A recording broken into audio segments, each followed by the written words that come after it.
What's up, fight fans out there? Hopefully, you can hear me loud and clear. Uh, I'm hoping that everything sounds great.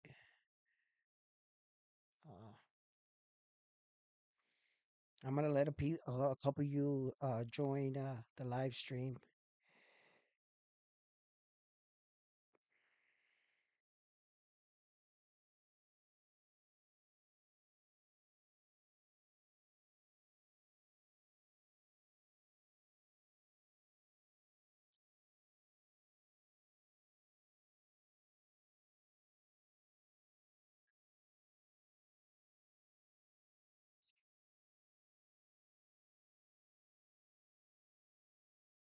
Great, everything sounds great. That is just awesome. Ah, yeah. So, let me put it up here as well, right? Mm, let's see here.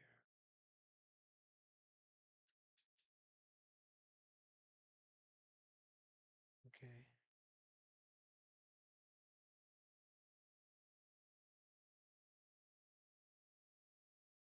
All right. So while you guys are joining the live stream, I just want to start this episode off with what's up, YouTube family? And we're back at it with another edition of Round One Sports TV. Uh, Today we're going to be getting into the Japanese superstar Naoya Inoue and his impressive career. I recently took to social media and I was scouring around on the YouTube, and a lot of the channels were giving him his credit, and they were finally coming around giving him his just dues. I felt like a lot of them, but for the most part, some of the major ones were saying that they don't. No one in America really knows this Japanese star from um, uh, Jet Li or whatever. Another Asian superstar was what they were referring to, and meaning that they really don't know who he is. Well, I'm here to tell some of the boxing worlds and my viewing audience that we know exactly who he is. He's a boxer in our sport that's a multiple time division world champion and is currently the four belt champion at 122-pound weight division, where he is unified all four belts. That's exactly who he is. Okay. Now, what I wanted to do today was take a good look about some of his accomplishments, some of his early fights, and I wanted to really introduce the world if you're not familiar to this Japanese superstar. And also building up into his next fight, which I believe is still against Luis Nares, Pantera. So so as we go and we dive into this fight right here, I'm gonna let a couple more people just join up real quick. And as I'm waiting for some more people to join up, I'm just gonna pull up some, and that way we can get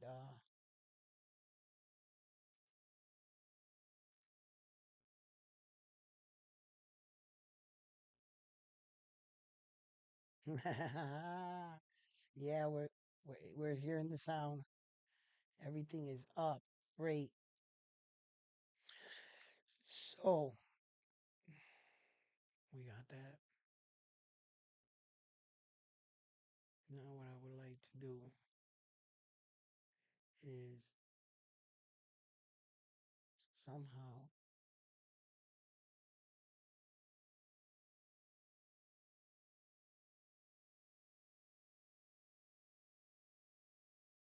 Okay, somehow I got this.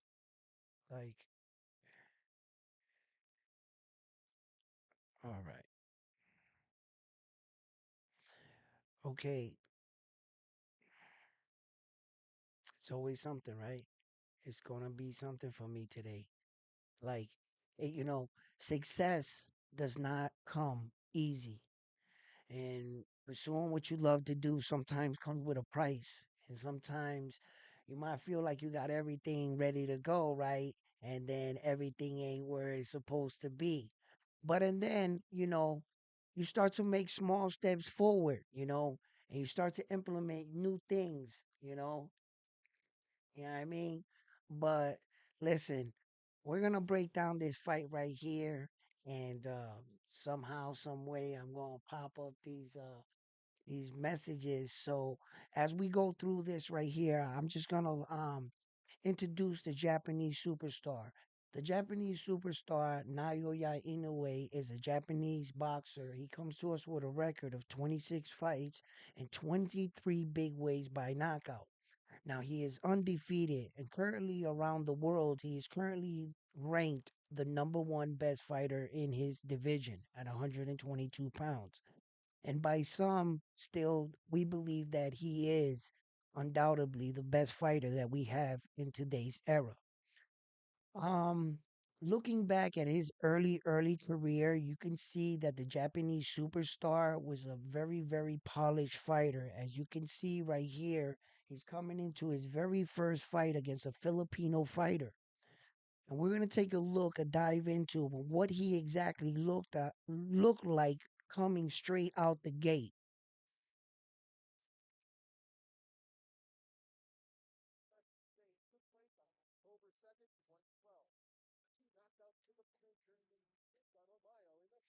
He fought Chris Anomayo. And right away, he established. Ooh, that was a hard body shot downstairs. And it was straight. He's so fast. Boom. He gets up. He had him in a lot of trouble early. Now, watch his foot placement in this right here. Look, underneath, subtle step back, that little shift. He's in range. He's hitting to the body. Look, he's got good movement up top. Watch his foot. Watch his foot. Ooh. Just shifts back one step. Ha! Boom. Th-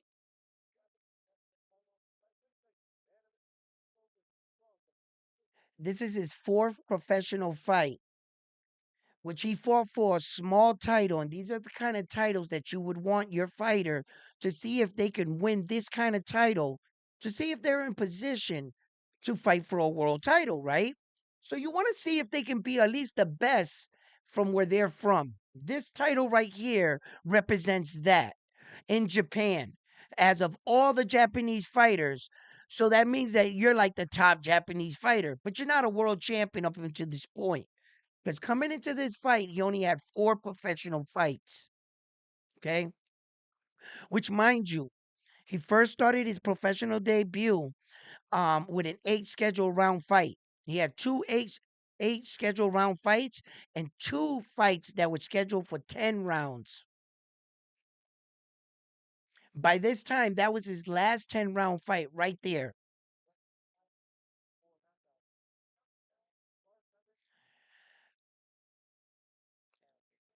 Within a year of turning pro, 19-year-old kid, within 1 year of turning pro, he campaigned for his first world title, right? Adrian Hernandez. He finishes him in the sixth round, a vicious body attack. And right away, you can see that he was really polished. His skills were on full display. He took his chances early, and that's what you want to see in your fighter. If you believe that your fighter is that guy, let's take a shot, right? Here he is, a young 20-year-old Naoya Inoue fighting for his first world title. Okay, under the bright lights, and you're under the pressure of fighting at home. Everyone always talks about that. He always fights in Japan. Okay. But let me tell you something. Fighting in front of your hometown, it could be even more nerve wracking than fighting across seas. Yeah, you might have the support of your fans. Yes, that is true. But you got your all your friends and family are right there, right? the anxiety of you losing time and time again. But as the more that you fight there, you kind of embrace that. It looks like the Japanese superstar right away wasn't too much concerned about the crowd, being that the fact that primarily the Japanese fans are not really rowdy fans, right, by nature. They do cheer, they do yell his name, they're human, they're watching a fight, but rowdy, no, not like that, not on that level. So they really support each fighter, whether you're a rival or their favorite. They're gonna show you love. They're gonna show you the respect. Okay, and even when you get knocked out, when Stephen Kubo Fulton lost that fight over there, after that fight, yo, red carpet treatment for them dudes. You know what I mean? I'm not sure so much because, you know, but I believe they they still showed respect. Uh, so it's like, that can be nerve wracking in itself. This young 20-year-old kid comes out, and you know what he does? He seizes the moment. Talk about sink or swim, six professional fight, world title. This is a kid. That's a grown man in there, an experienced fighter. He had the title for over 4 years in that division. Never has been knocked down in his career, ever. Look,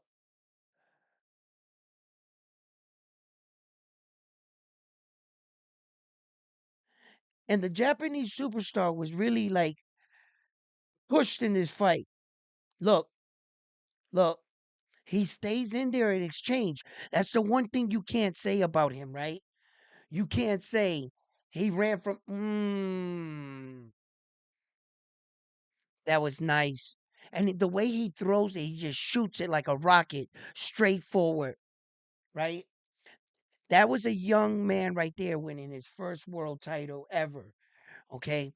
And in this moment, right, he knew that he was good enough. He had already fought against a world champion and he succeeded. Now, by winning this belt, he had already knew he was done in that division. He was done. He had already wanted to move up, okay? And he felt like, you know, uh it was now or never. If you're going to do this, let's do this, right? So he doesn't defend the first belt, right? But he goes up and he wins his second world title in his second weight division, and he defends that title right there 7 consecutive times. Okay, so by this point, you know, you got to understand that he made it to the 115, and he had decided that he was going to make the 115 his home, right? He decided that that's where he felt comfortable. I believe for his stature and the amount of weight he would have to cut, it was a good weight division for him. Um, as you can see, his younger brother came in and went to a higher weight division, started much higher. I believe his younger brother has the kind of body mass. Um, um, I'm not sure if I'm willing to say that if the Japanese superstar Naoya Inoue had his kid's brother body mass, he would even be that much more dangerous. Because to tell you the truth, I've really never seen him walking around. I've seen him in the gym afterwards, but on film, I've never seen him in person walking around. So I really don't know what he looks like in person. I've never seen him in person, period, right? But people put on weight differently. And I'm not sure if his entire career, what he did was stay disciplined and he never fluctuated from his weight division. So he might have not allowed his body to really like get out of control, get big. You know, like like a little bit like Devin Haney, right? That was a little concerning. When Devin Haney got in the ring with Lomachenko, I said, "Wow, that's he is pretty big, right?" And for a fighter to be fighting at 135 to be looking that big, that was kind of like, wow, he's cutting a lot of weight. So the Japanese superstar, according to what I've seen, he's always been this size. He never really had his kid's brother's muscle mass. So um, let's see.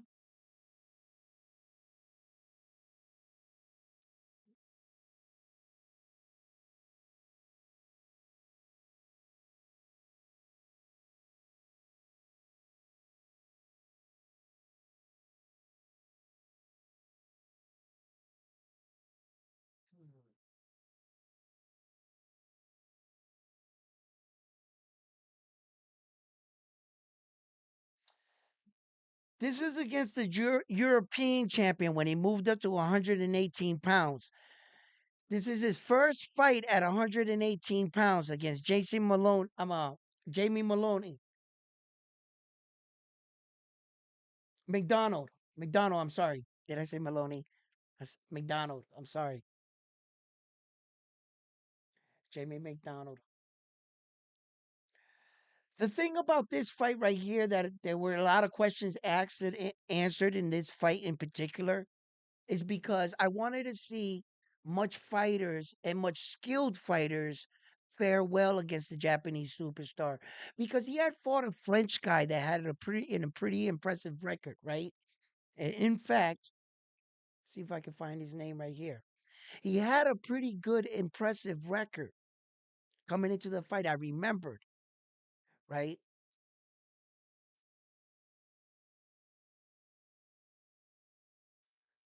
I can't figure out.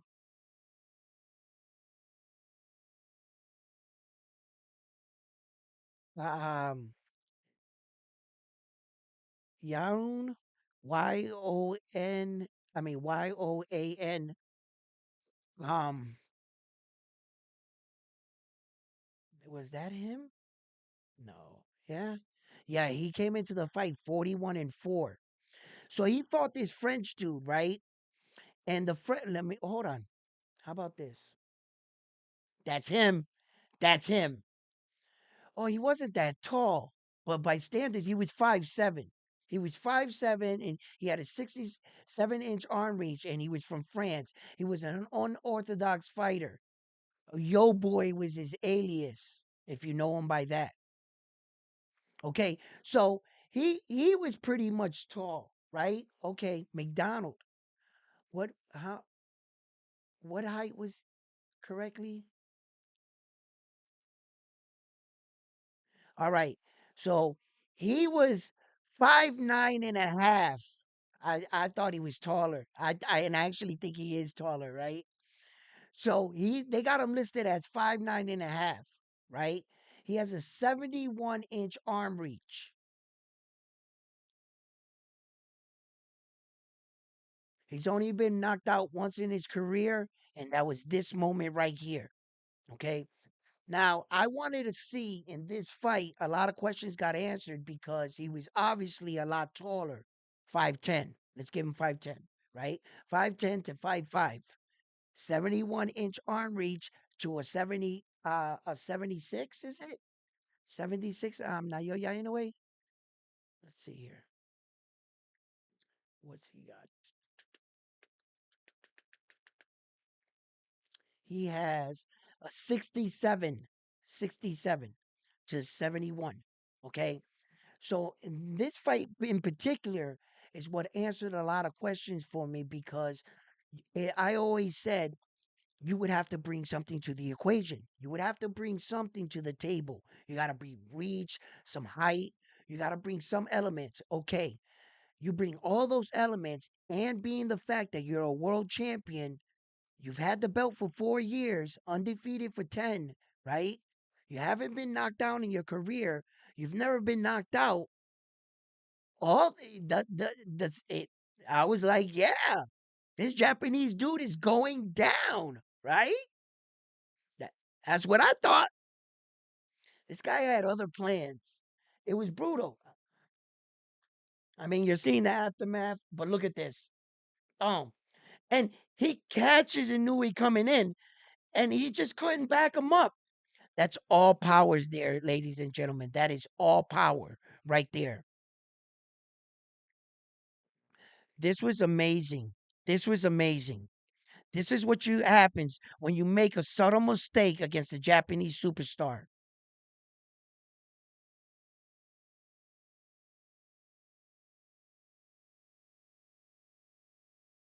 He has good patience. Oh,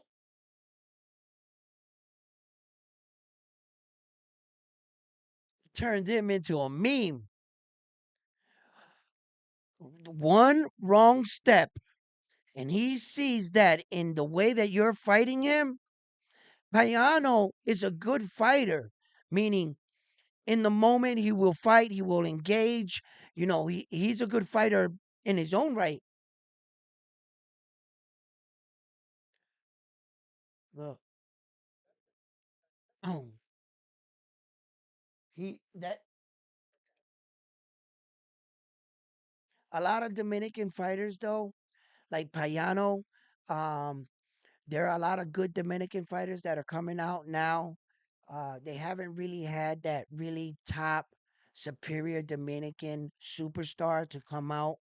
I'm interested to see if one of them do emerge out of all the top Dominican fighters that we do have.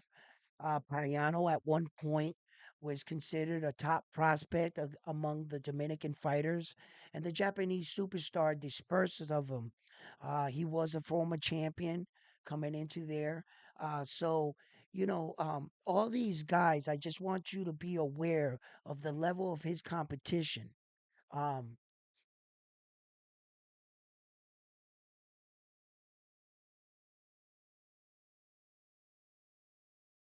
so I it seems like I might have lost you guys there for a second. My screen went black. Anyway, um, I just want you to be more familiar with the level of his competition. And um, like they're always judging him and they're always saying that, who are these guys he fought? Who are there? Payano was a world champion. And in fact, where he knocked him out was in the World Series of Boxing. And that was a series where that he in fact won the World Series of Boxing to obtain the first Muhammad Ali trophy in that event, right? So it goes to show you that all these fighters entered this tournament, put everything on their line. Some of these fighters came into the tournament with belts. Some of these fighters came to the tournament undefeated. Some of these fighters came in with big names and willing to put everything on the line. Each fighter in there was selected because they were said to be the best of what the division had to offer.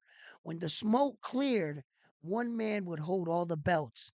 That one man was the Japanese superstar. Now, I want to take a look at the Japanese superstar his fight with Emmanuel Rodriguez. Emmanuel Rodriguez came into this fight, I believe it was, what was it, the IBF champion, right? The IBF or the IB or the WBA. It was, oh, once again, why don't we check the records? That's why we got him here, right? Okay. So, Emmanuel Rodriguez came into that fight, the IBF bantamweight champion. He came into that fight, Emmanuel Rodriguez. So he came into the fight. He had a record of 19-0. He was undefeated, and he entered the tournament undefeated, top prospect, champion. Um, everything was coming along for this guy. Emmanuel just hasn't tasted defeat. He's never been even put down into his career for a standing 8 count until he came into the World Series of Boxing. Okay, where that in the first round he passed the first round. I believe his first opponent was it Jason Maloney or Paul Butler, one of them guys. I forget which one it was. Um, we can find out.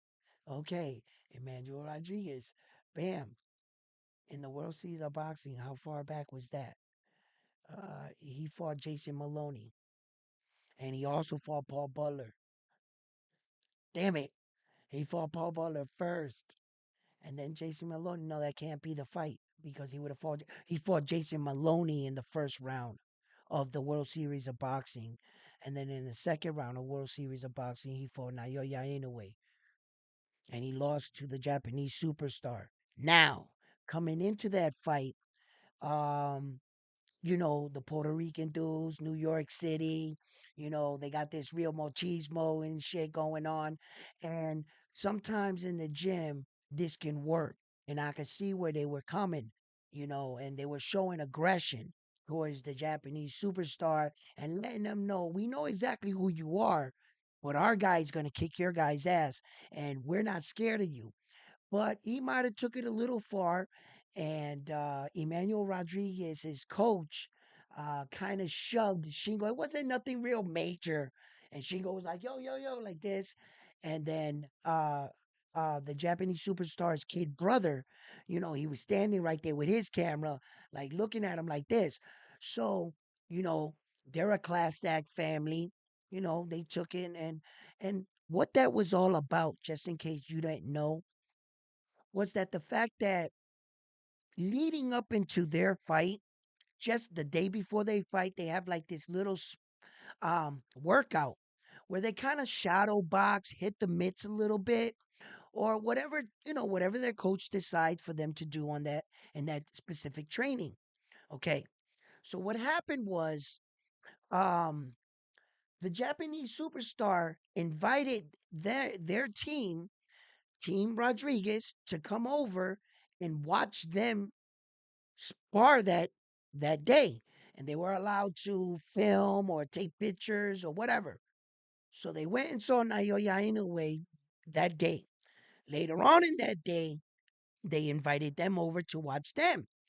As soon as the Japanese superstar's dad started to record, that's when he came in with his phone. He had his phone.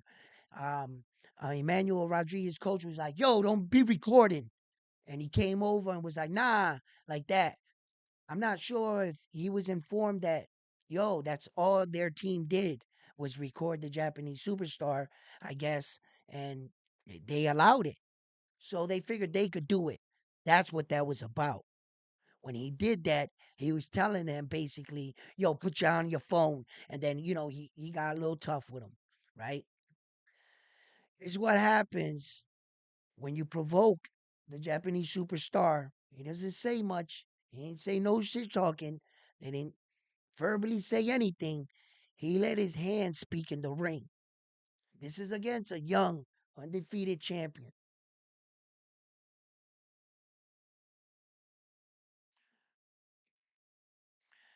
You could tell that the Japanese superstar was like mad. Like if he ever wanted to win a fight, this was the one to win. But I know going into the tournament, he expected to be in the end. And he had a bunch of killers in front of him. Look at Rodriguez is slick, fast.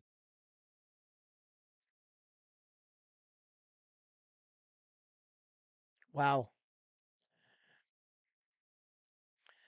And this is just the first round. That's the closing bell of the first round right there.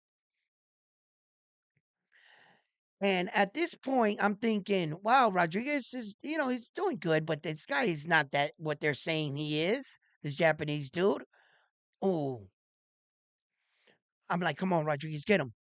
Oh, and in a flash, all of a sudden, Rodriguez is on the ground. I'm like, what are you doing there, bro? That's not where you want to be. But he got up. I was like, okay, let him.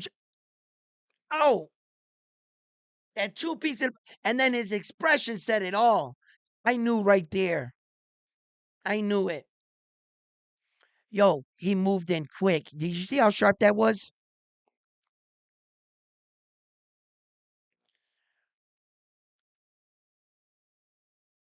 It's over.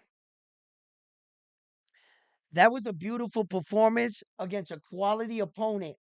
And the reason why he's a quality opponent in so many different ways, and when it comes up once again to the argument, who has this Japanese dude fought? I'll tell you who he fought.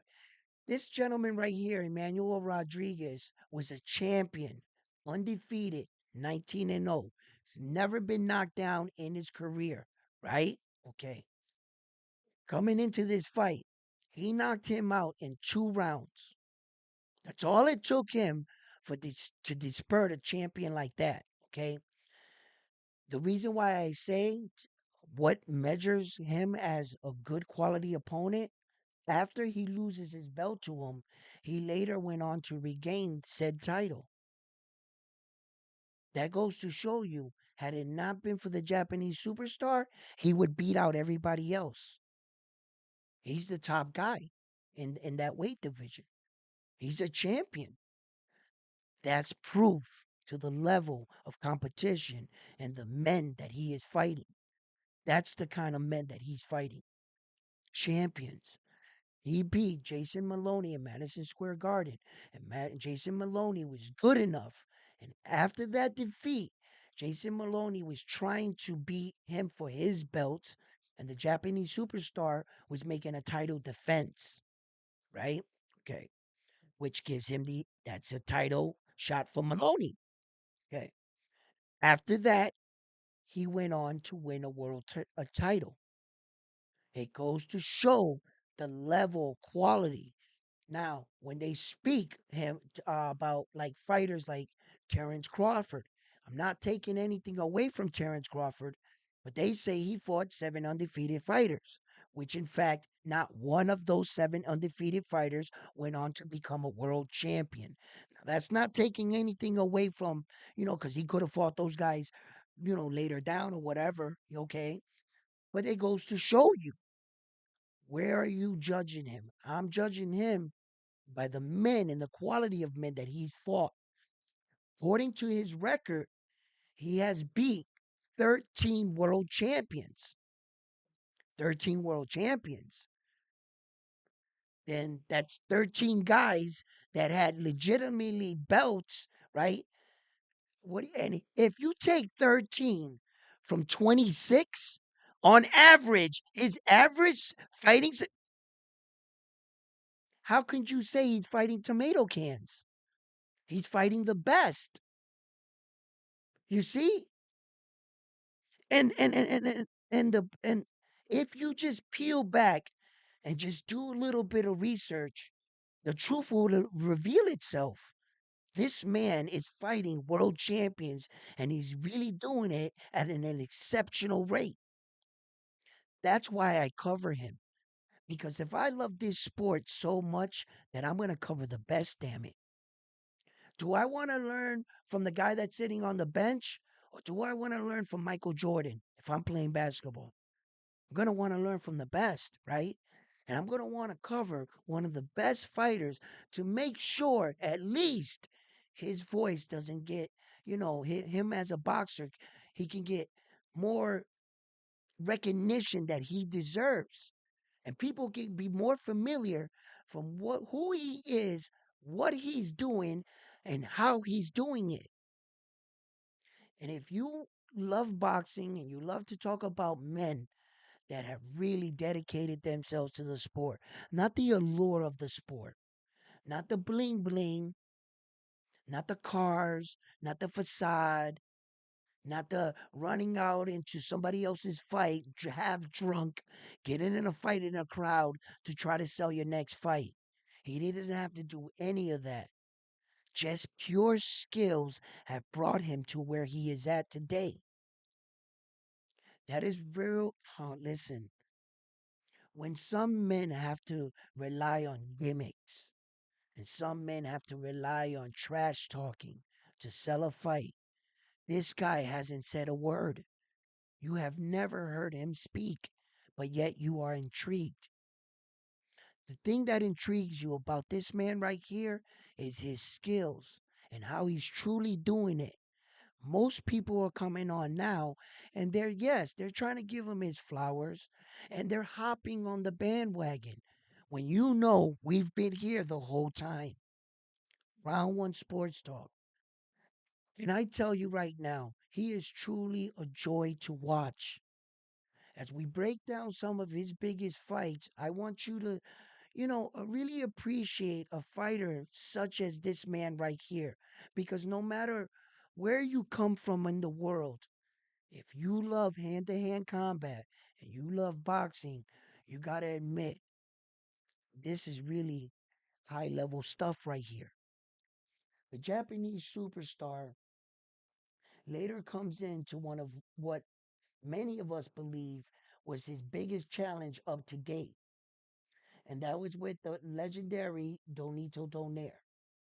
I would like to take a look at that fight in particular, right? So that we can get more familiar once again with the fight. Because according to many fight fans and many uh fight puns and analysts and stuff, and according to the Flash, Nonito Donaire, right? Which was let's pull up the Flash's record. Okay. I love my new system here at Round One Sports Talk. Uh okay, so Nonito Donaire, right? Uh oh, I'm looking up a manual still. Let me get to him. Okay. Coming into the first fight. This is I'm going to give you his record from the first fight because currently they have him on boxing records right now. He's 42 fights with 28 knockouts, uh 8 losses, and he's been knocked out twice in the 8 losses. That's his current record right now, okay? Okay, he's 41 years old as of right now. Okay. So, coming into the first fight, okay? Um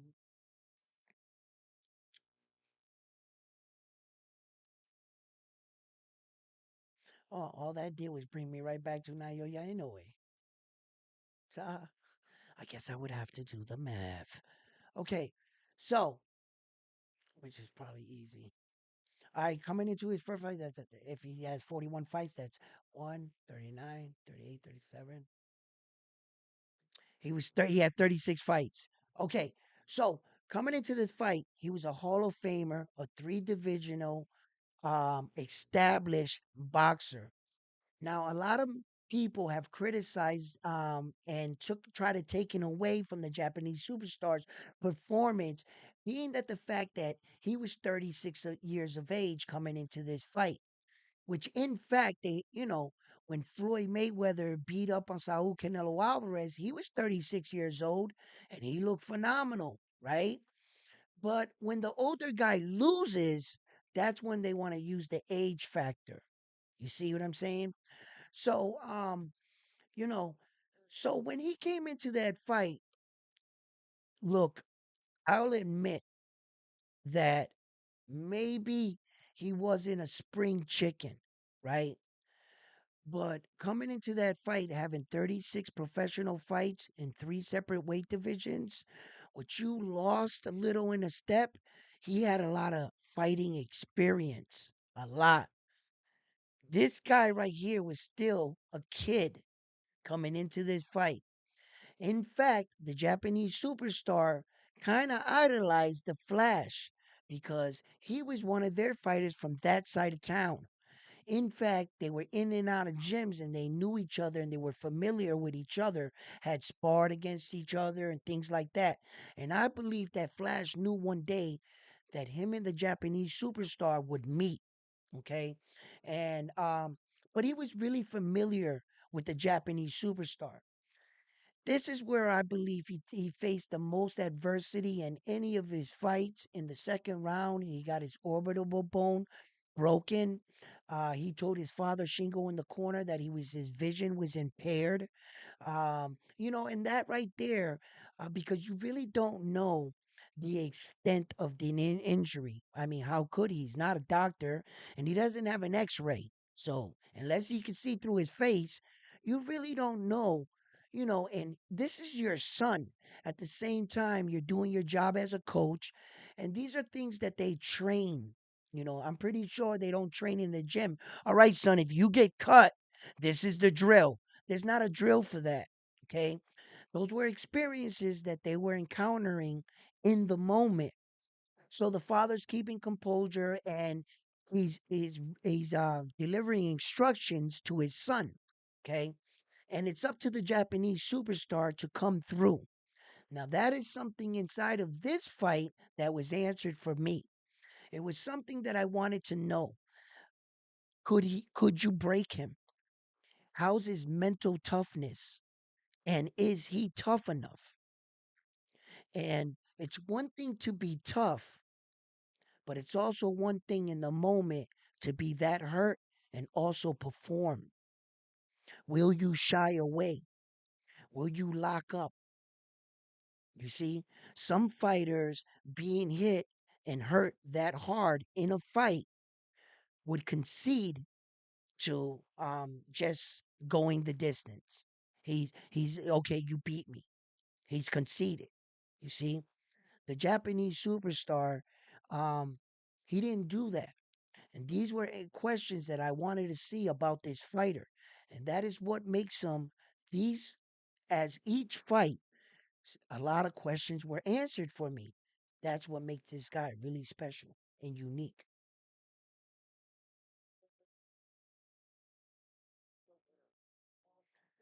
Wow, that is fast.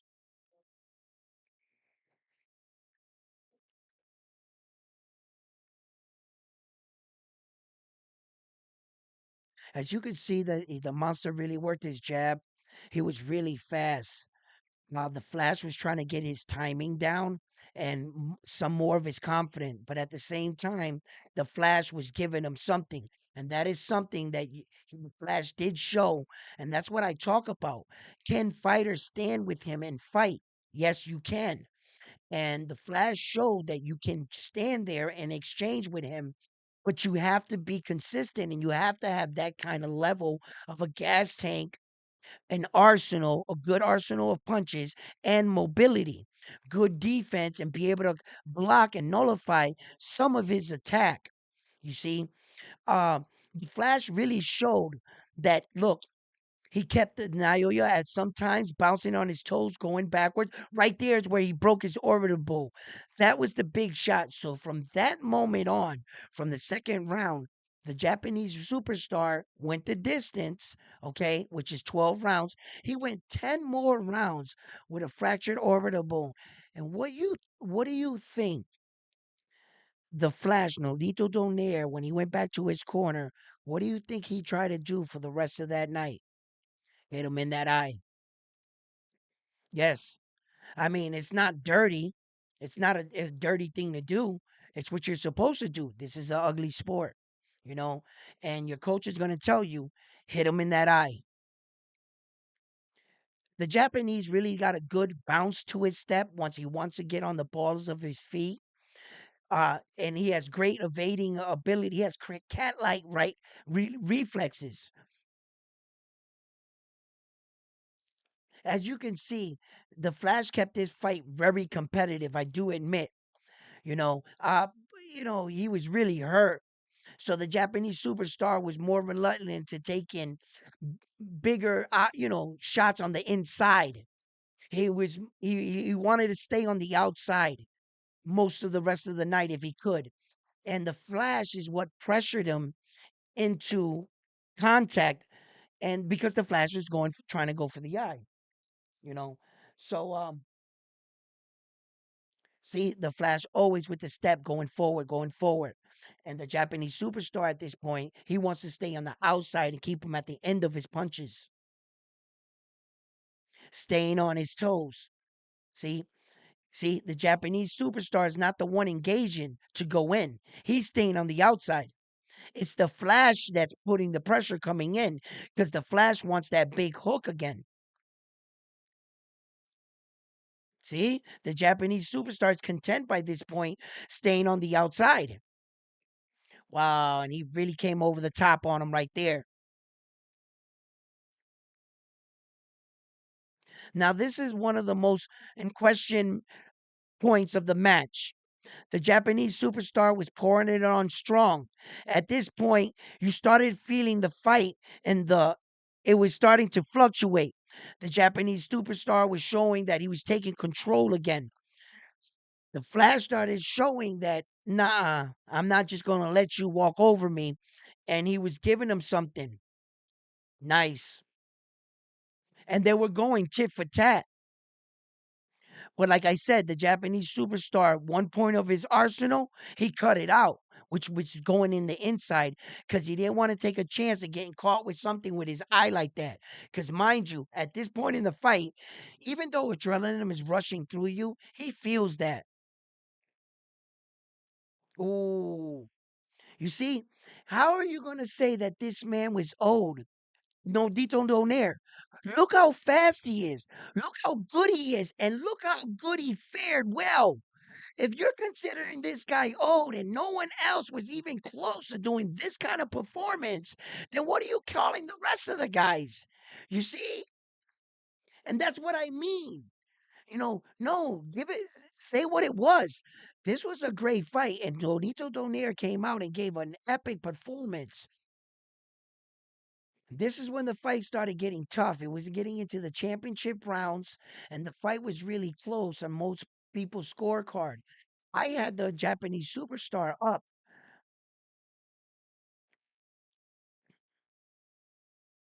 They really slugged it out in this fight. And the Flash, man, he didn't take too many steps backwards. He kept going forward, kept going forward, and that's how you got to fight him. You actually have to fight him. A lot of these guys tried to like see if they were going to take him to deep waters or something, and that's not going to happen.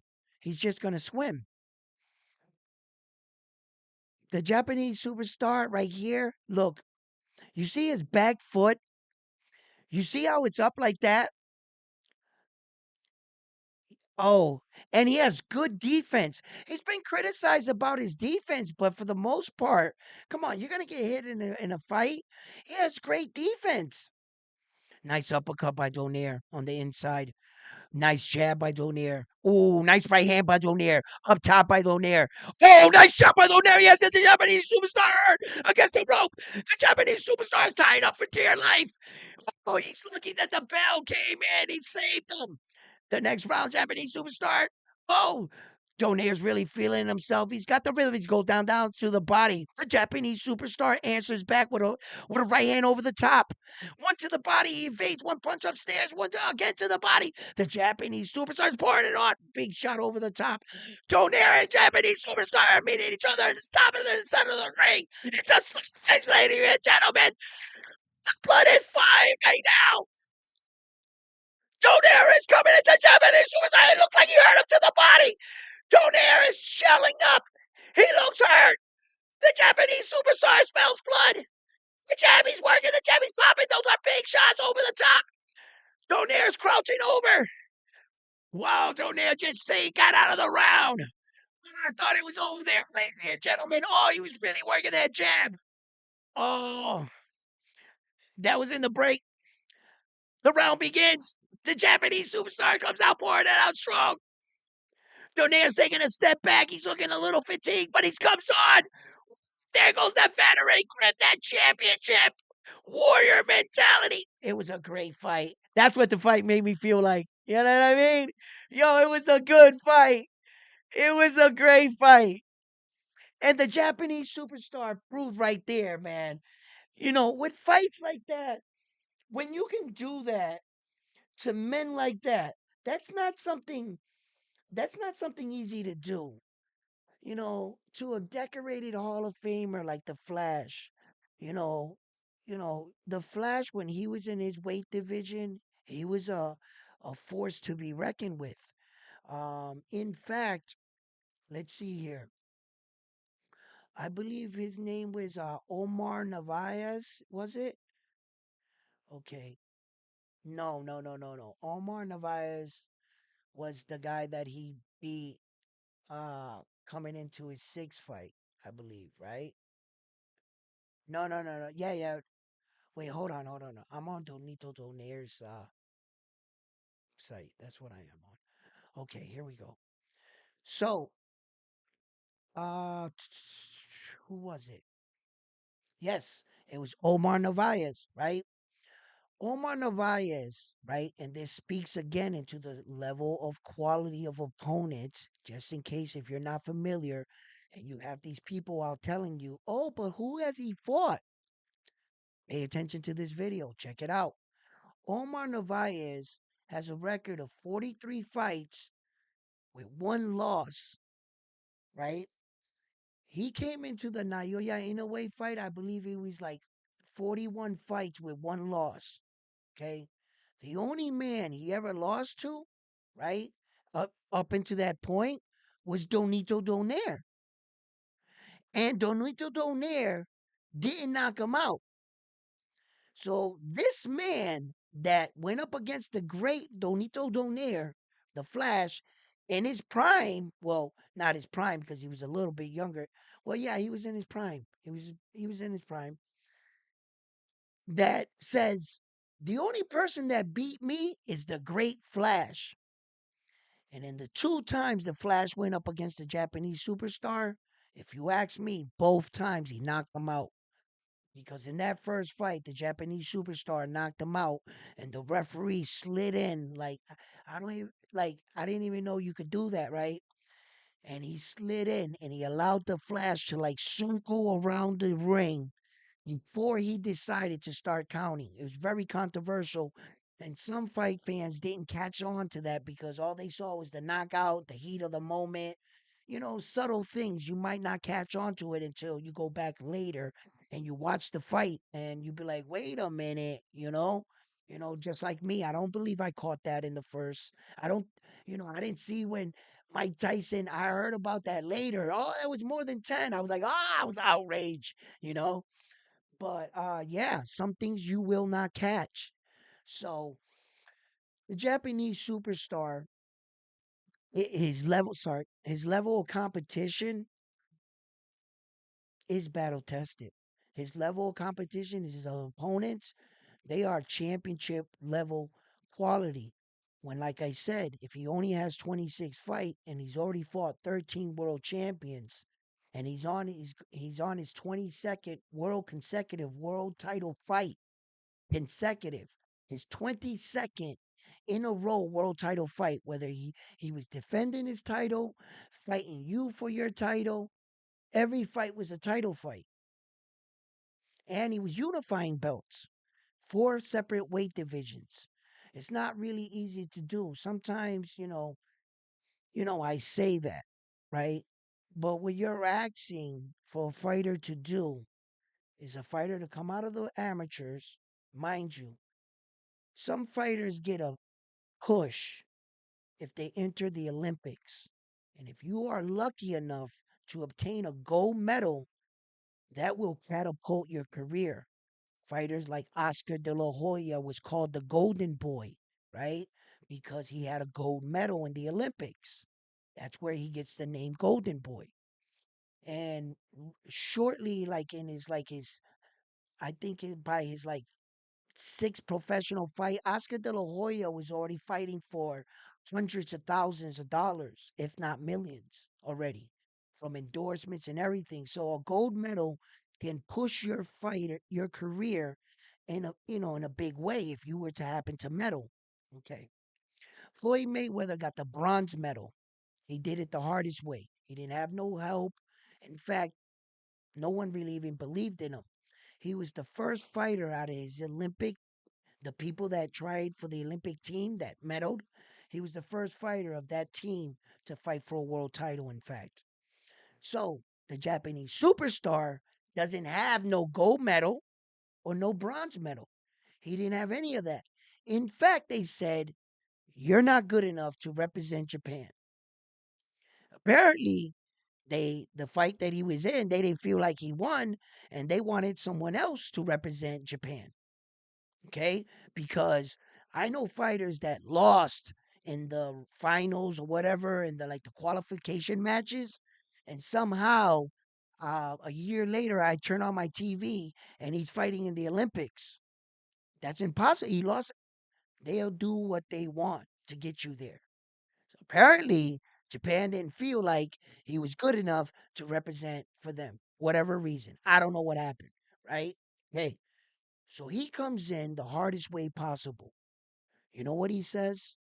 On his first fight, they said, "Yo, why don't you get a 4 round fight?" No, a 6 round fight. No, he said an 8 round fight. It was like 8 round fight on your you're on your debut. He said, "Yeah, 8 round fights, right? The guy you're gonna fight, the only guy we got, man, he's already got 16 professional fights. Good luck, kid, on your debut." Knocks him out, right? He didn't. He he. You gotta understand. You really gotta believe in yourself, right? If you're coming in on your sixth professional fight as a 19-year-old kid and you're fighting against a gentleman that's been in that division that you've been watching on TV for 4 years as the champion. Before Naoya Inoue came into that fight against that guy, he knew exactly who he was. He knew exactly who he was, what kind of champion he was, everything, right? And for a kid to like to obtain a world title that young like that, so he wins that world title, man, and the sky's were the limit from there. You know, it's easy to say division from division, mind you. Technically, he's gone past 5 weight divisions, 5, right? The only thing is that he skipped by one, right? When he went from this weight division, he bypassed this way. He never went into it. He just straight deep went right over it and went right here. And then he went down the line like that. So you can't really count it. But technically, he went right over it, you know? So yeah, he's really doing some remarkable shit. For instance, not that I'm comparing them to any legend. I'm not comparing them because legends are legends, right? And we love our fighters for a variety of reasons, not just because he's undefeated, right? Not just because he won so many world titles. We love him because of what they did for us and what they meant for us as fighters. So you love your legend, whoever he is, whoever your favorite fighter is, that's your favorite fighter. And that's what's up. You know, never switch sides, you know? Mike Tyson, for instance, is probably one of my greatest fighters of like all time. You know, I love Mike Tyson. Yeah, I was just in that era of Mike. Okay. So, you know, when you have a person that can over succeed expectations, meaning how many fighters have ever reached the star status of a Manny Pacquiao? I'll wait. Floyd, he definitely did, you know. Uh, this legend right here, Muhammad Ali, he did in his time. He definitely did. There's a few, um, but not many. Not many men or active champions right now have that kind of popularity. For you to grow up in your own hometown and to get that kind of popularity, you know, it's truly remarkable and it speaks volumes to your success. It means that whatever you're doing, you must be doing it right. And that's why this gentleman right here, and I would like to make a video like this and get the viewing audience even more familiar with him. If you don't know anything about him, share this video with your friends, you know, and like, look, I really think that this guy is special, and I wanted to touch up on this. Uh, Seeing that the fact that I lost all the video chat fee and I can't see not one chat thing, but all right, it's okay. Um,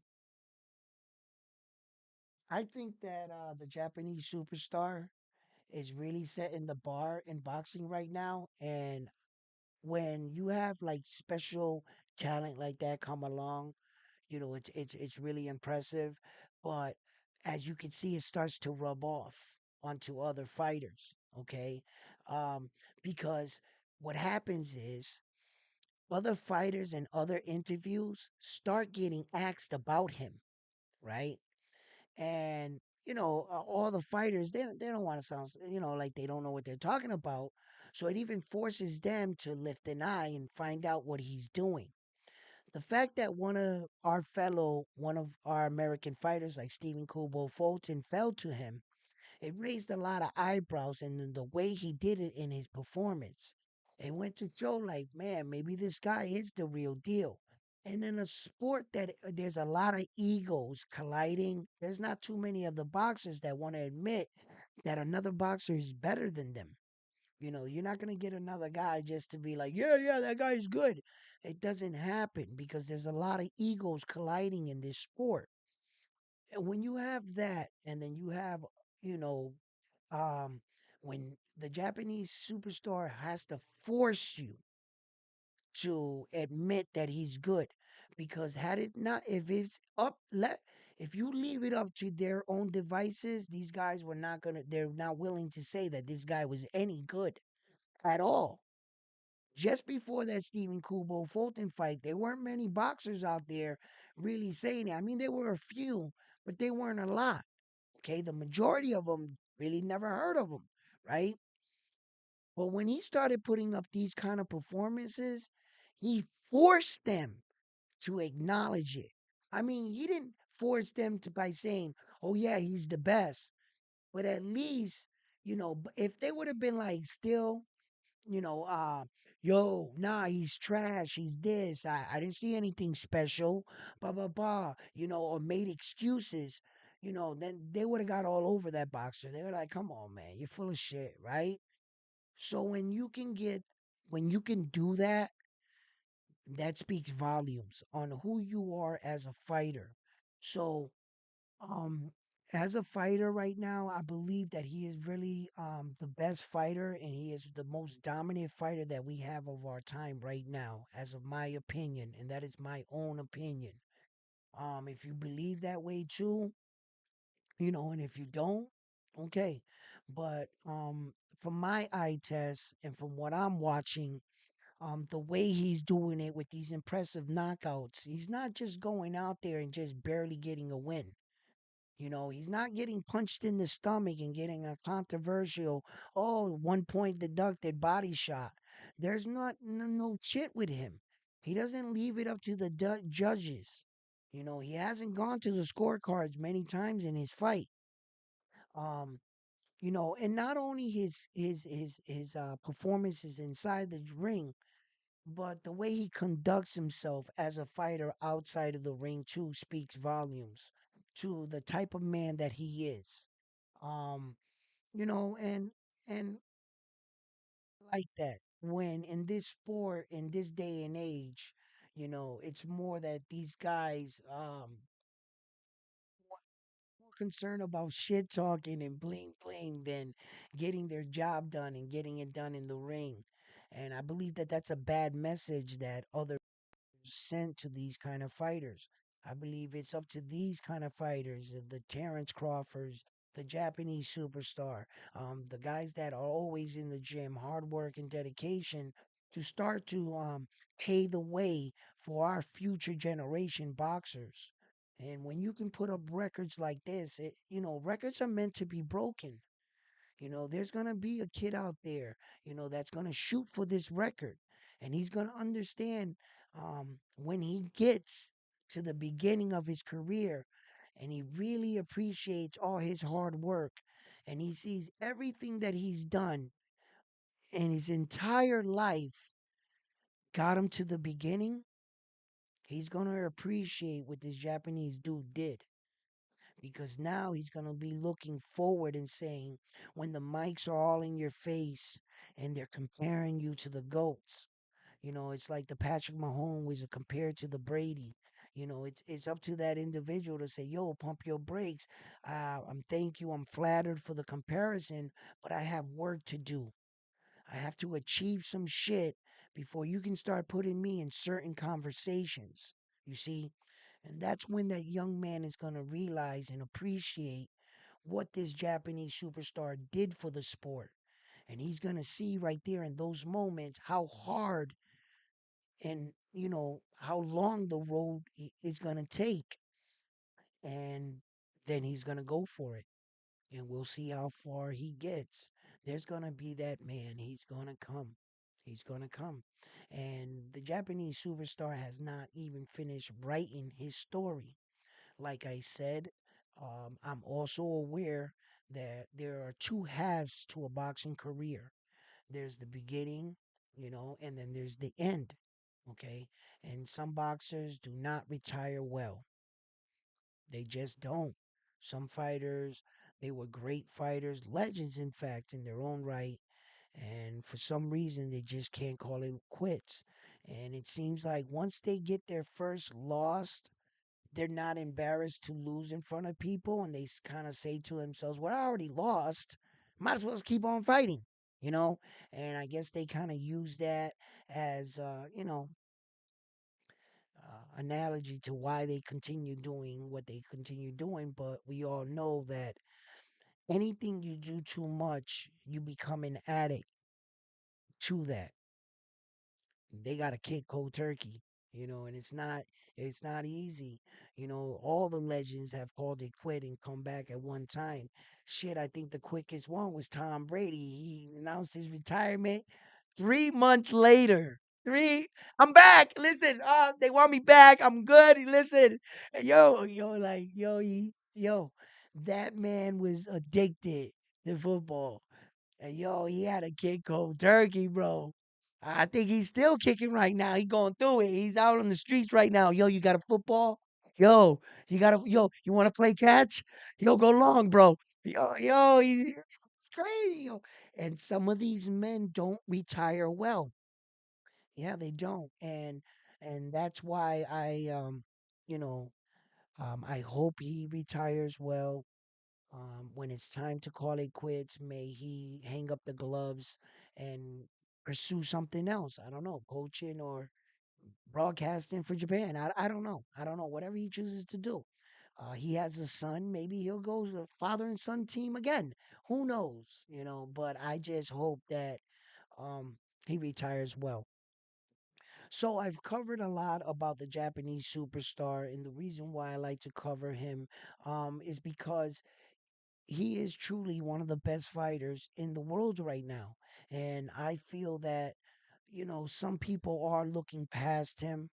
And sometimes I want to keep him fresh in the viewers' minds and also to support the best fighter in our sport. Terrence Crawford is reviewed as one of the best fighters in our sport too, and I see that they give him a lot of love in a lot of YouTube channels across the board. So, making these videos for the Japanese superstar and also putting them up there, also shows Terrence Crawford and our sport love. Because mind you, I'm broadcasting the same sport, promoting the same sport that they're both in. Either eyes being viewed from here or eyes being viewed from over there. They're still viewing eyes to what? Our sport, boxing. It's a big enough plate for we could all share it. It's not about taking side or showing more favoritism. Is that he's getting a lot of love there. We can give this man love in this direction. It's all viewing eyes, brothers, and the plate is big enough for all of us to enjoy. You can share these videos right here. Watch Terrence Crawford's videos. It's more boxing education. With each video you watch, you are also informed. But watch the videos and watch who's giving you your information. Yes, on that part, I do have to say. Um, so, if you like my videos, always please give my videos a like, comment. Hold up. I'm going to get these messages up here somehow right now because I'm going to do it. Okay. Okay. Take a deep breath, Edwin, and let's get it together, bro. You can do this. Okay. Easy stuff. You've been doing this for a long time.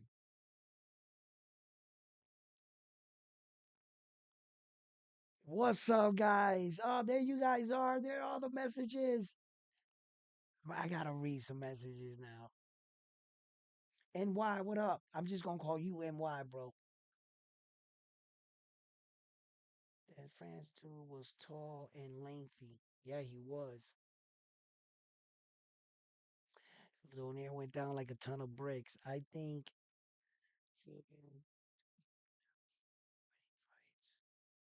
IBF. Oh,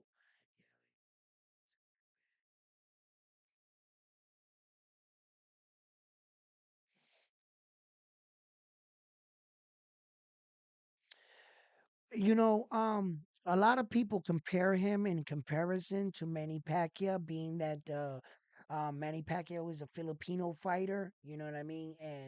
And it was basically over there. Hold up, hold up, hold up, hold up. It's probably echoing now because I got the voice of the video. Yeah, because I'm checking the thing. So let me pause that. If I pause that, you won't be able to hear that right now, right? Right? I'm getting the hang of this. I'm getting the hang of it. You know what I'm saying? And don't forget, we still trying new things. You know what I'm saying?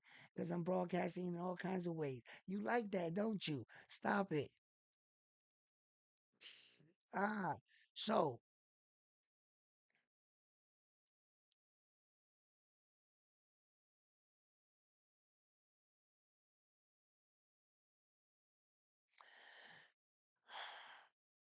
see, that's the thing about the Spence fight and the Crawford fight. He did look like a lot of he didn't look the same, Errol Spence Jr. And when you're comparing that to tally up the points for Fighter of the Years, I'm pretty sure that the people that were looking over all these things in particular were taking subtle things into account that some people will not take into the account in the moment.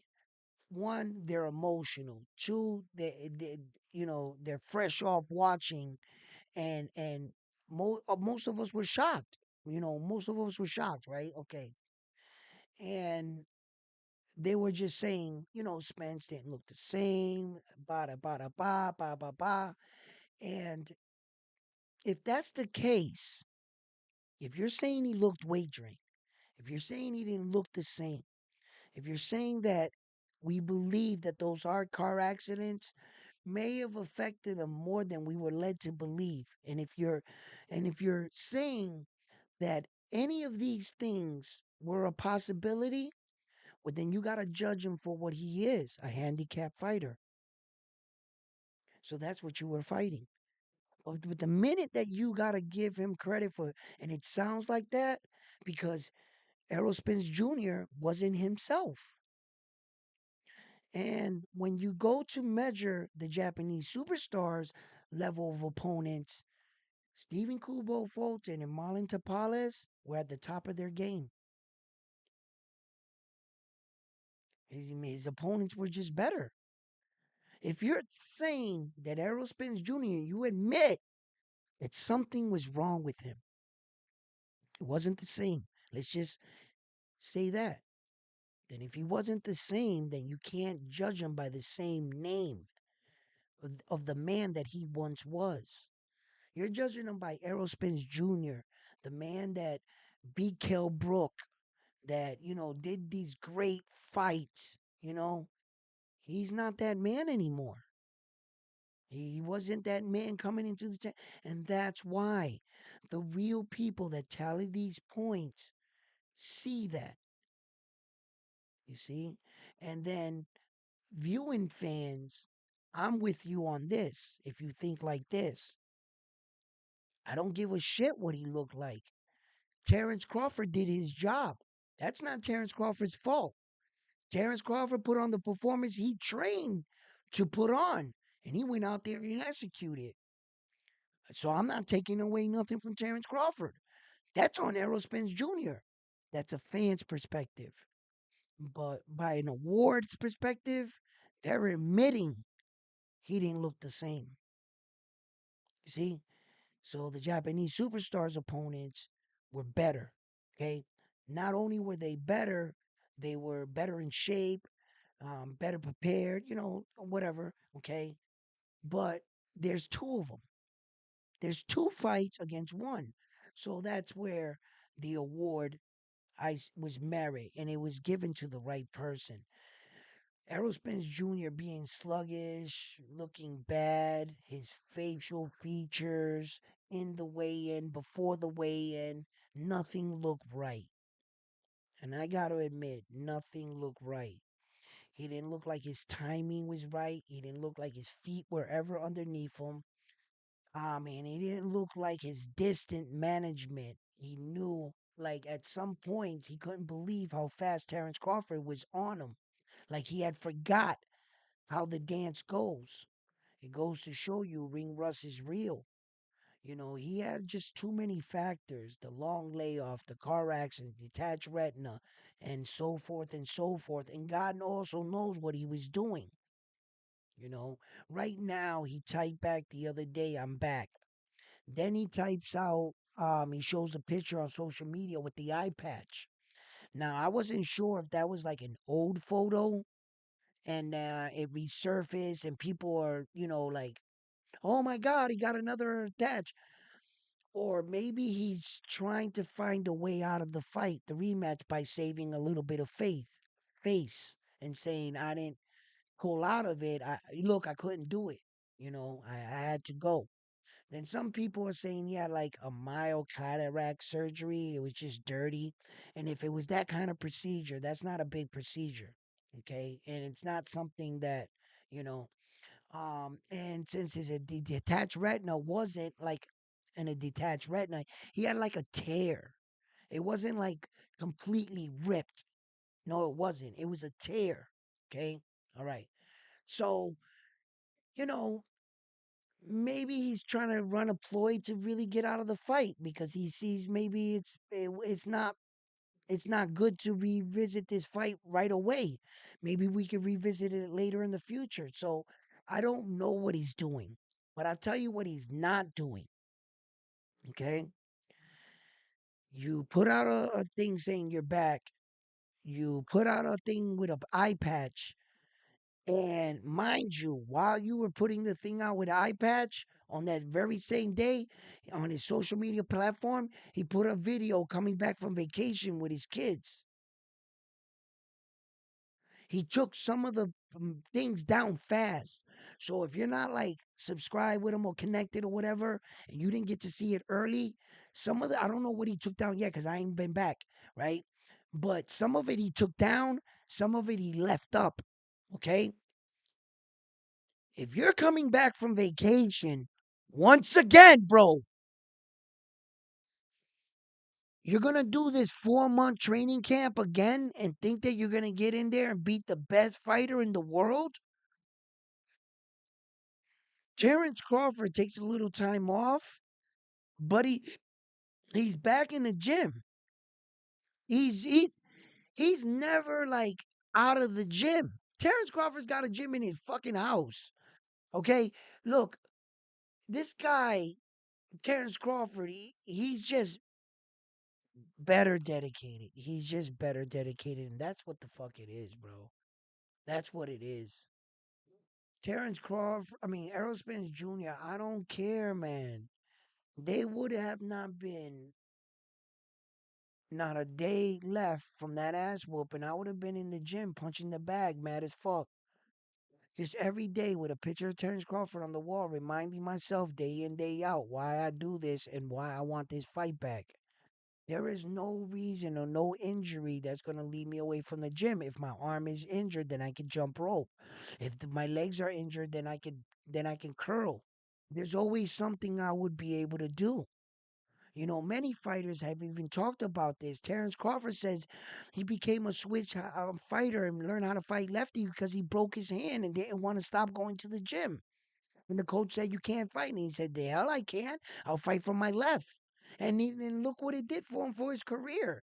Every fighter gets injured. You don't go on vacation, bro. Not from a beat down like that, bro.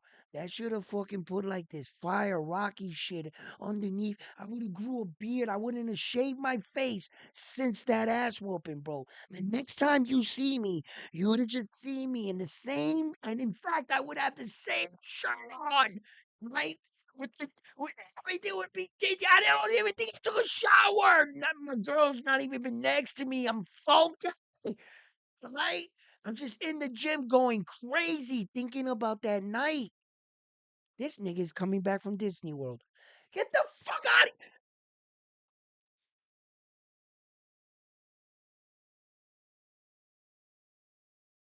Bro, he's gonna get hurt. And I'm gonna tell you guys right now, he's gonna get hurt again. And he's going to get hurt against Terrence Crawford. And this time, Terrence Crawford is going to finish him early. Early. He's going to try to finish him earlier. Um, Maybe, I don't know. Errol Spence might shoot him a couple bucks and let me last a little longer. I don't know. Because listen, you have to decide what you want to do. And if you really want this rematch, you had to have given it everything you got. I don't care if I had an attached retina. What the fuck does that got to do with my hand and my legs? I'm gonna go train. Okay, I'm not gonna spar.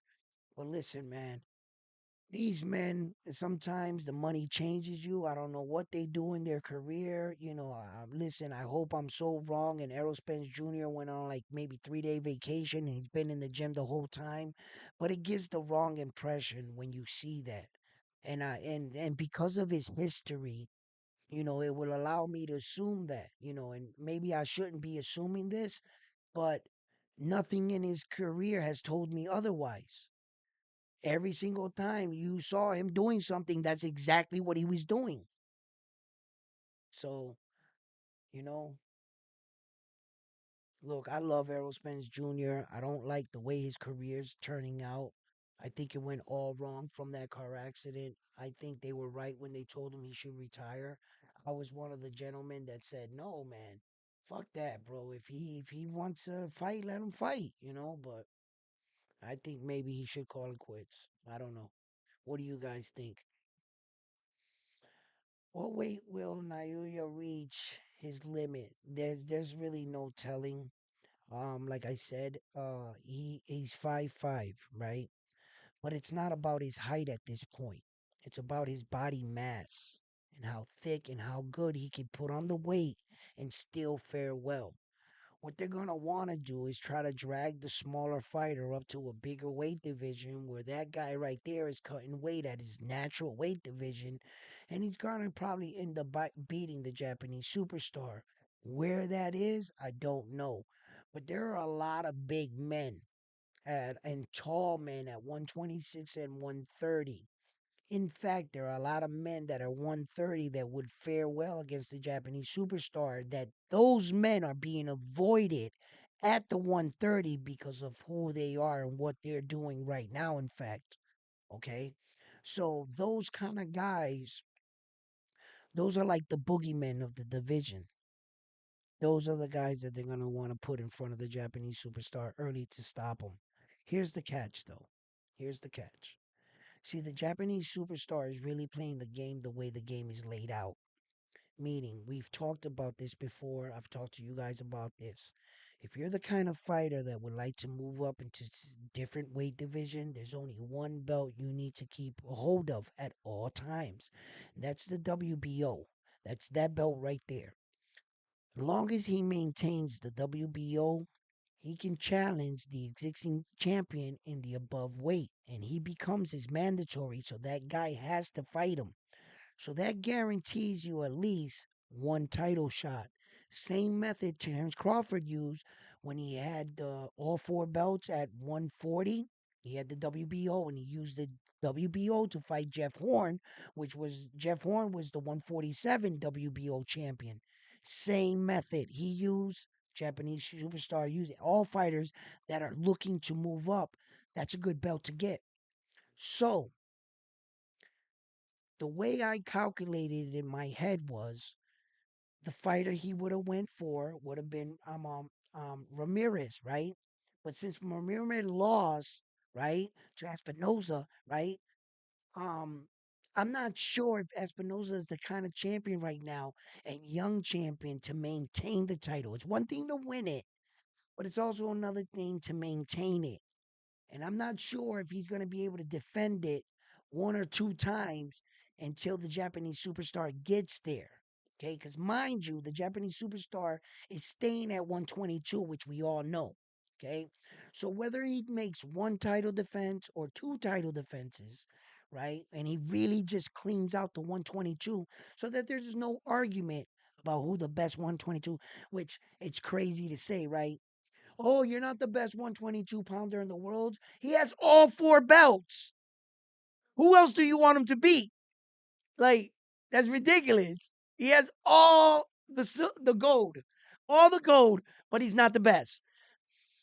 Well said from a guy that doesn't have any belts. Okay, you know what I mean?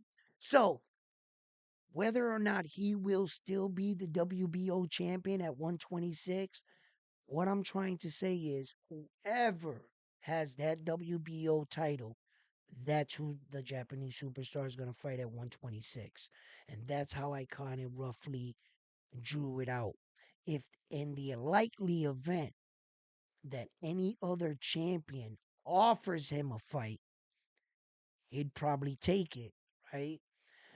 Which in a rare event, like let's say the WBA champion at 126, or the WBC or the IBF champion at 126, right? The WBA, I believe, is vacant right now, currently, right? And then Ray Vargas is the other champion. So if they were like to come out and say to him, they're offering him, they have the right to do that. They have the right to do that, but they do not have to fight the Japanese superstar. If he was to move up in weight, having all the belts, vacate the belts, and if you're thinking that he can just move up into the next weight and say to the WBC champion, the IBF champion, or the WBA champion, hey, I want to fight you, you got to fight me. They do not have to fight him. One, he's not ranked in their division. Among their division, yeah, you might be the number one in the last weight division you came, but in this new division, you got to start at the bottom of the list and get yourself up the ranking system. And then you also have to be ranked by the major sanctioning bodies. A champion like that, usually walking into another division, the sanctioning bodies already know who he is, so it's easy for him to get a ranking. But on your first fight on the new division, that's why a lot of people take a tune-up fight to get acclimated to the division. Okay, the Japanese superstar, none of these guys got to fight him, but the WBO champion would fight him, and that's how I figured if roughly every step he's taken was kind of like the well, he had the WBC and a couple, lower ones until he got the WBO. He found out the loophole, and man, he's been using that to his advantage. He's like, yo, I can fight you. Let's go outside, and the guy got to fight him. So that's what I said. So being that way, I believe that's the case. And then in future, shall he be successful at the 126? I would look for the WBO champion at 130, whoever he is at that time. And then I would tell you, as far as how far he would go, that's totally up to him, how far he's willing to go, how much sacrifice he's willing to do it. I mean, is it because he wants to prove the people wrong? Or is he the type of man that knows his limitation and is not willing to be led because of what people say? Oh, we want to see you fight this guy. Damn, if you want to, you want to drag me all the way up, freaking all the way up here to fight him, man. Listen, I can only do what I can do. I'm this big, and this is what God made me, and I'm not gonna stretch myself above my means just to try to prove everything to everybody else. But is he the type of man that really believes in his God-given skills, his hard work, and everything that has brought him to all the way up to this point? Does he believe that that can take him further? When a man can understand that about himself, um, it makes him a dangerous fighter. And only time will tell where he ends up, how many division he goes up. I do know that in his very next weight division, he catches the one and only legendary fighter, Floyd Money Mayweather. He will enter a room that not many champions are in, where that you can be considered a five division world champion. Um, and then where he goes from there, like I said, time will tell. Well, listen, it's been a pleasure. I'm glad that I have everything working. I did another stream today. Real. Oh, hey, check out the clock. Did you guys see the Rolex? Huh? Huh? Huh? What time is it? I don't know. Well, why don't we ask the clock? Mr. Clock. Yo, I like that. That's dope. My girl got me that. That shit is nice, right? I like it. I think I'm gonna wear it tonight. I'm gonna go out tonight. I'm gonna put it on. Yeah. Go big or stay home. You know what I'm saying? You know what I mean? Listen, you guys, it's been a pleasure. It's always a pleasure. Thank you for supporting the channel, watching the channel. And if you haven't already, subscribe to the channel, share the videos. Like always, I'm also listen, and I did recognize one thing that when I press the bell and you guys can't hear it, it's because I had the mic on a noise cancellation thing. So now it seems like it cancels out the mic. When I've been pressing it, I went back and I watched the videos. It wasn't hearing the bell sound. I'm pressing the bell right now, in fact, if you could hear it. I'm just seeing if we could hear it. So I'm gonna have to take out that noise canceling thing because that's no bueno. That is no bueno. We cannot have the bell not being sound. Can you guys hear that? It says that it's just like I'm hearing. Nope, it's not.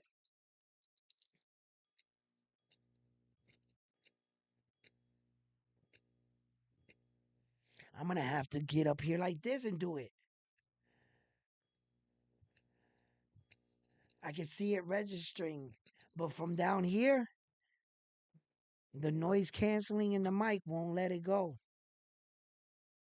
Yeah, I went back and I saw that. I was like, oh, that's bullshit. They didn't hear the bell sound. I was like, motherfucker. Hold up, before I leave real quick, I want to try something. Real quick. Like, let me, um,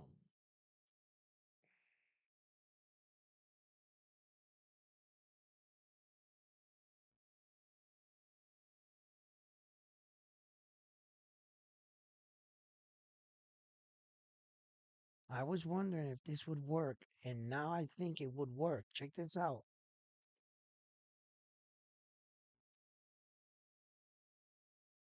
Tell me y'all heard that right now, real quick on the chat. Somebody let me know if you heard that right now. Ooh, yo, hold up. See, but now I gotta switch from here to there. I don't care. I'll do that then. Word, I could do that. Tell me. Oh, they got some bullshit right here. Yo, chill. Yo, what are you doing? What are you doing? Who told you to be playing? I did not give you permission to do that. Computer to do. What is that? Yo, hold up, but how do I keep it there? No, no, no. Yeah, I guess I would just like do like that, right? Hold up. No, I don't want this. Oh, I see. My screen's too big. Ah. Okay. So what we gotta do right here, we gotta put it right here. Boom. And then this over here. Bear with me, ladies and gentlemen.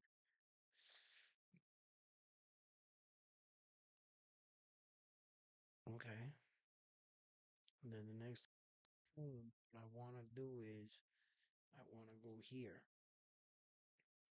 Set this up next time, right?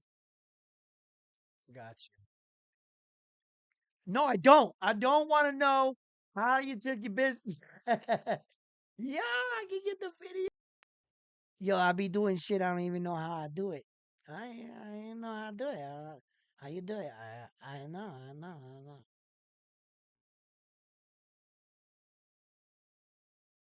Yo, you guys gotta tell me if you heard the bell sound.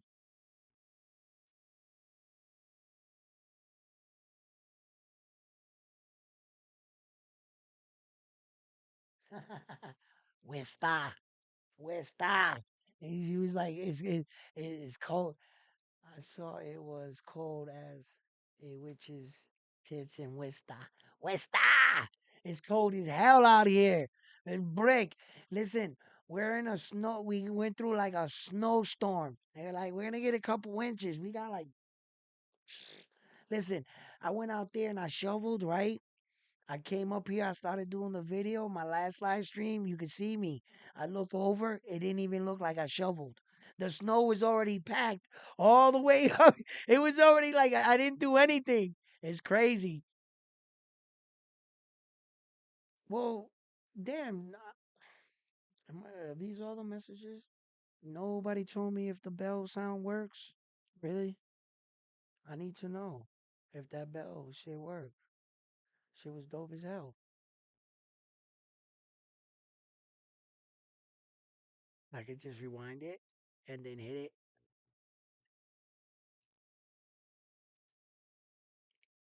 That shit is crazy. No, you can't hear that. You can't hear that bell sound.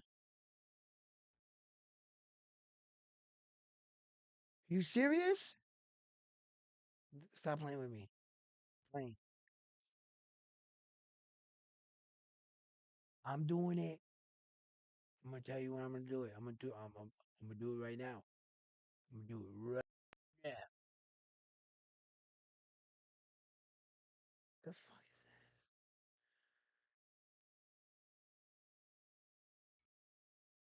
that? You didn't hear nothing right there just now. No.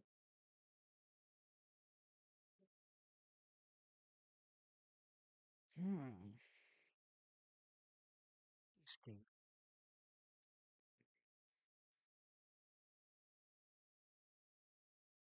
Let me ask you a question. Right. This is for that I just learned. I get a little bit more familiar with like what I can get away with and what I can't get away with and stuff. Ask me if you could hear myself live again.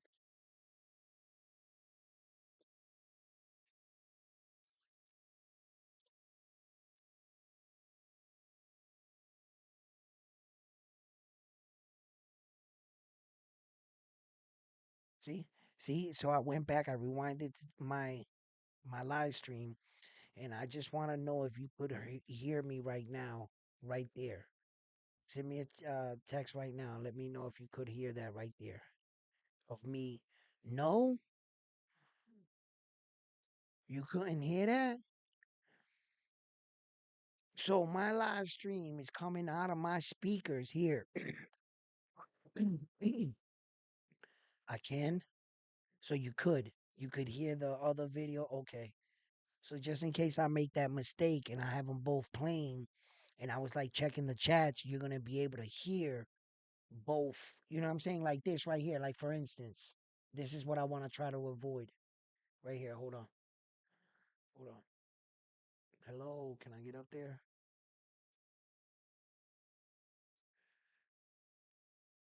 What the hell? Why can't I just scroll up? See this computer be. There we go. See? Okay. Now watch. This is what I want to avoid. Would you hear this? I guess I was saying some shit there. But can you hear both audios right now? Like the video that I rewinded and my voice right now explaining it. Two different points. I wish I would talk more. See? See? Okay, right there. Could you hear that?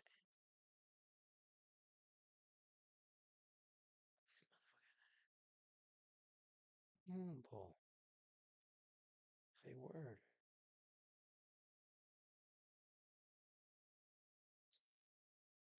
Jax, what are you doing over there? Jax be tripping.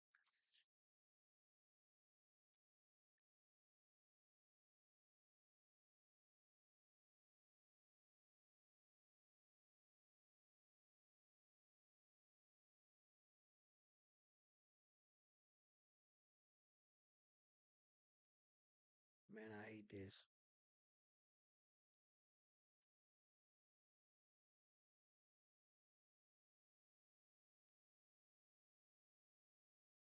Shit's dope, but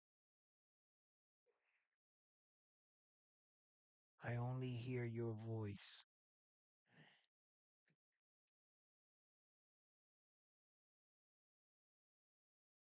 So listen, I know you only hear my voice, which is cool, right? Right? You only hear my voice. But there was two tracks of my voice that were playing. I rewinded the original um live stream to see if you can hear. Anyway, I'm confused on which part of my voice you were hearing. How about this? Michelle, can you do me a favor real quick? Check this out. Tell me if I'm talking right now.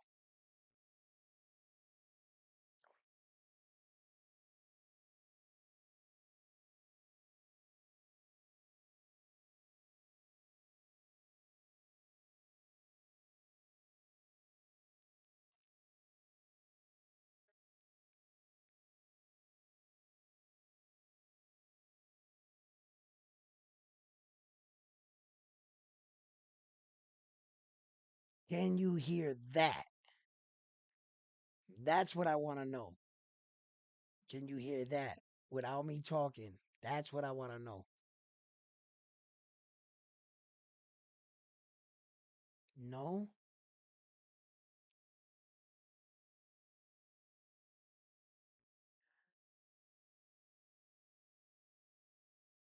No. All right, cool. All right, listen, fight fans. This was an amazing episode. Thank you for your help at the end there. I want to end this video right here. Thank you for tuning in. Please, if you like the videos, don't forget to give the videos a like. Subscribe to the channel if you haven't. And like always, I'm on to the next one. Thank you, Michelle. Love all you guys. Peace.